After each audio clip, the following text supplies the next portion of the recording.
നമസ്കാരം. ഞാൻ ഡോക്ടർ ബീന. എൻ്റെ നുറുങ്ങ് ചിന്തകൾ എന്ന പുതിയ പങ്ക്തിയിലേക്ക് എല്ലാവർക്കും സ്വാഗതം. ഇന്നത്തെ എപ്പിസോഡിൽ വ്യക്തിയുടെ സ്വഭാവ രൂപീകരണത്തിൽ സ്വന്തം വീടിനുള്ള സ്ഥാനം എന്താണ് എന്ന് നമുക്ക് നോക്കാം.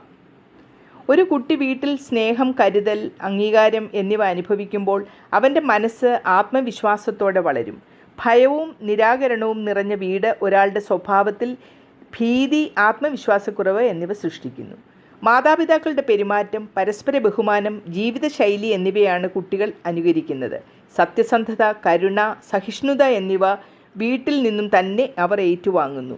വീട്ടിൽ തുറന്ന സംഭാഷണങ്ങൾ നടക്കുന്നുണ്ടെങ്കിൽ കുട്ടി ആത്മാർത്ഥമായി തൻ്റെ വികാരങ്ങൾ പങ്കിടാൻ പഠിക്കും.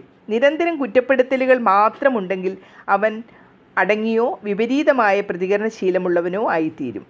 വീട്ടിൽ നൽകിയ ചെറിയ ഉത്തരവാദിത്തങ്ങൾ തന്നെ ഒരാളിൽ നിയമാനുസരണം ജീവിക്കാനുള്ള ശീലങ്ങൾ വളർത്തുന്നു.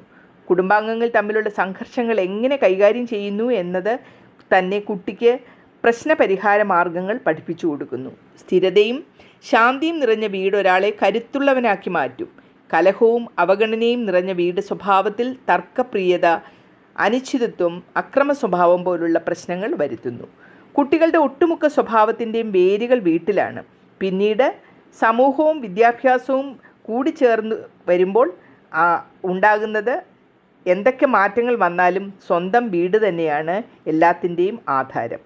കുട്ടിക്കാലം, കൗമാരം, യുവാവസ്ഥ എന്നിങ്ങനെ ഘട്ടങ്ങളിലായി വീടിൻ്റെ സ്വാധീനം എങ്ങനെ മാറുന്നു എന്നുള്ളത് നമുക്ക് ശ്രദ്ധിക്കാം. വീട്ടിൽ കേൾക്കുന്ന ഭാഷ, പെരുമാറ്റം, മാതൃകകൾ ഇവയാണ് ഒരു കൊച്ചുകുട്ടി ആദ്യമായി സ്വീകരിക്കുന്നത്. 13 മുതൽ 19 വരെ വയസ്സുള്ള കുട്ടികൾ സ്വതന്ത്ര ചിന്തയുടെ വളർച്ചയുള്ള സമയമാണ്. കൗമാരക്കാർ വീട്ടിലെ നിയമങ്ങളെ ചോദ്യം ചെയ്യാനും സ്വന്തം ആശയങ്ങൾ മുന്നോട്ട് വെക്കാനും തുടങ്ങുന്നു. ഈ സമയത്ത് മാതാപിതാക്കൾ തുറന്ന ആശയവിനിമയം പ്രോത്സാഹിപ്പിച്ചാൽ കുട്ടി ആത്മവിശ്വാസത്തോടുകൂടി വളരുന്നു. 20 മുതൽ 30 വയസ്സ് വരെ വീട്ടിൽ വളർത്തിയ ഉത്തരവാദിത്വം, ആത്മസംയമനം എന്നിവ ഒരു യുവാവിനെ ജീവിതത്തിലെ തീരുമാനങ്ങൾ വാർത്തെടുക്കാൻ സഹായിക്കുന്നു. മാതാപിതാക്കളുടെ പരസ്പര ബന്ധം കണ്ടാണ് യുവാവ് സ്വന്തം സൗഹൃദങ്ങളും വിവാഹ ബന്ധങ്ങളും രൂപപ്പെടുന്നത്. വീട്ടിലെ മൂല്യങ്ങൾ, കരുണ, മതവിശ്വാസം, ശാന്തി, ആത്മീയത ഇവയെല്ലാം യുവാവിൻ്റെ ലോകദർശനത്തെ തന്നെ മാറ്റിമറിക്കുന്നു. വീടിൻ്റെ പോസിറ്റീവ് സ്വാധീനവും നെഗറ്റീവ് സ്വാധീനവും എന്തെന്ന് നോക്കാം. സ്നേഹവും കരുണയും കരുതലും ലഭിക്കുന്ന കുട്ടി ആത്മവിശ്വാസം ഉള്ളവനായി വളരുന്നു എന്ന് പറഞ്ഞുവല്ലോ. മാതാപിതാക്കളുടെ നല്ല മാതൃക കണ്ടു വളരുന്നവർ സത്യസന്ധത, ഉത്തരവാദിത്വം, സഹനശീലം എന്നിവ ഉള്ളവരായിട്ട് തീരുന്നു. എന്നാൽ ജീവിതത്തിലെ വെല്ലുവിളികളെ അവർ സമാധാനത്തോടെ നേരിടാൻ പഠിക്കുകയും ചെയ്യുന്നു. തിരിച്ച് വീടിൻ്റെ നെഗറ്റീവ് സ്വാധീനമാണ് അവരെ സ്വാധീനിച്ചത് എന്നുണ്ടെങ്കിൽ അവർക്ക് ഇതിനൊന്നുമുള്ള ശേഷി ഇല്ലാതാകും. അവർ ആത്മവിശ്വാസക്കുറവുള്ളവരായും ക്രോധ സ്വഭാവമുള്ളവരായും മാറുന്നു.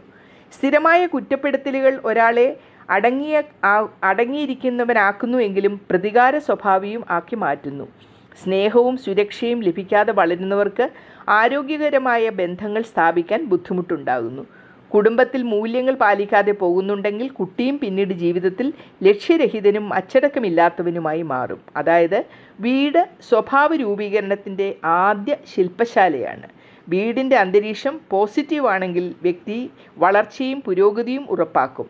നെഗറ്റീവ് ആണെങ്കിലോ ജീവിതത്തിൽ പല തടസ്സങ്ങളും സംഘർഷങ്ങളും അവന് വന്നു ചേരുന്നു.